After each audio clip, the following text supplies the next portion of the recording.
Tu sais, en tant que personne, on va dire, en tant qu'être éveillé, si on peut mettre ces mots-là, euh, pendant longtemps, j'avais ce truc de me dire, il faut que je rencontre que des personnes qui matchent avec moi, tu vois. Que des personnes qui sont connectées, qui sont... voilà, on se comprend et on parle le même langage, tu vois. Et donc, au début de mon éveil spirituel, j'avais vraiment du mal parce que je me disais, je peux plus avoir des conversations basiques de la vie. Enfin voilà, tu vois, ça m'intéressait plus en fait, tu vois. J'avais aucun intérêt à parler de trucs banals de la vie. On va dire vraiment ça comme ça. Les small talk, tu vois. Vraiment, pouf. Et même les conversations de terrestres, tu vois, de 3D, trop 3D, etc. Bon, j'ai avancé, j'ai cheminé et je change de point de vue maintenant parce qu'il m'arrive de rencontrer des personnes avec qui ça ne matche pas, forcément, tu vois, même vibratoirement, tu vois, je le sens. Euh, et ce que je fais maintenant, et c'est vrai en soi, tu vois, on peut apprendre de tout le monde. On peut apprendre de quelqu'un qui passe à côté de toi dans la rue. On peut apprendre vraiment de tout le monde. Et donc, quand je sens que la personne, on n'est pas du tout sur le même, dans la même vibes, ce que je fais, c'est que je me dis, qu'est-ce que je peux apprendre de cette personne à ce moment-là? Qu'est-ce qu'elle peut m'apporter? Qu'est-ce qu'elle peut m'apporter? Il y a forcément un truc, même si vous êtes à 10 milliards de strates vibratoires différentes, il y a forcément un truc que tu peux apprendre. Moi, par exemple, tu vois, je me dis, bon, la personne, elle va peut-être m'apprendre des trucs niveau qu'elle a fait dans sa vie, tu vois, de culture, tu vois, par exemple.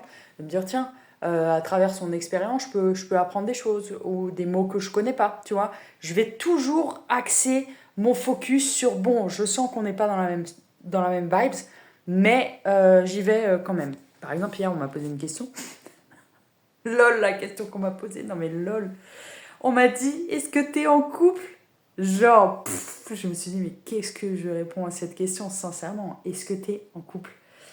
Et donc pour moi déjà cette question, elle nous sépare, tu vois.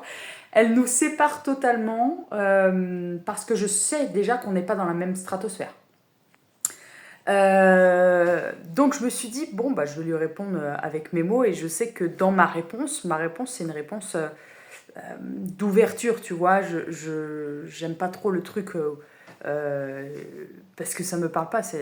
T'es en couple via la version que les gens ont du couple, souvent, c'est pas ma version, tu vois. Donc je me dis, pour se comprendre, il faut quand même utiliser certains mots, ça c'est important dans la vie, et ça revient aussi quand je parle en public devant des gens. Je vais pas, quand je fais ça dans les transports et que j'arrive avec mon micro et que je me dis, bon, parce que je me lance des challenges et je parle dans les transports, des fois ça m'arrive, et donc je me dis, je peux pas leur balancer des trucs spirituels, One Again, 5D, blablabla, parce que je sais pas qui j'ai en face de moi, donc j'adapte en fait mon discours de sorte à ce que tout le monde puisse comprendre ce dont quoi je parle. Surtout quand tu es dans des endroits comme ça où effectivement tu as tout le monde. C'est pas des gens qui viennent spécialement me voir pour que je leur parle de 5D, tu vois ce que je veux dire?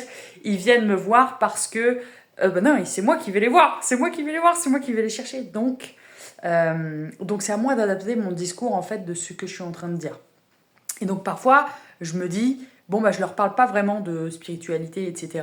Mais je reste sur un domaine beaucoup plus ancré 3D avec ce que je sais qui peut parler à tout le monde, tu vois. Et des choses importantes que j'ai compris dans ma vie et que je peux apporter finalement à travers mes discours. Donc, tout ça pour dire que je m'étire, tout ça pour dire que il faut que je retourne là-bas parce que des fois je perds en fait mon fil conducteur et ça c'est vraiment pas ouf. Je m'entraîne vraiment à retrouver mes fils conducteurs. Donc je disais que... J'ai oublié. Ça y est, j'ai oublié. J'ai oublié. Donc bon, sinon j'ai fait de la petite cuisine. Donc là je suis en voyage à Marseille. Marseille qui est une ville que j'adore, sincèrement. Donc hier j'ai fait du stop, j'ai fait Lyon-Marseille. Et là donc je suis à Marseille et c'est vrai que j'aime trop cette ville. Donc là en fait je suis dans les quartiers nord. Et en fait j'ai pas capté hier quand je me suis dit bon je dors où et tout ce soir. Et je me suis dit bon je vais prendre un Airbnb tu vois. Tranquille pour 2 nuits parce que là j'étais crevée et auberge de jeunesse, grosse flemme.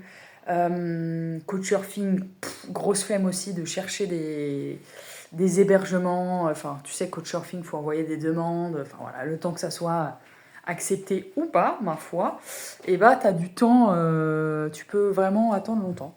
Donc, je me suis dit, bon, écoute, on va prendre un petit Airbnb. Franchement, il est pas mal. C'est un petit studio vraiment sympa avec un canapé lit. Par contre, le canapé lit, il a un creux.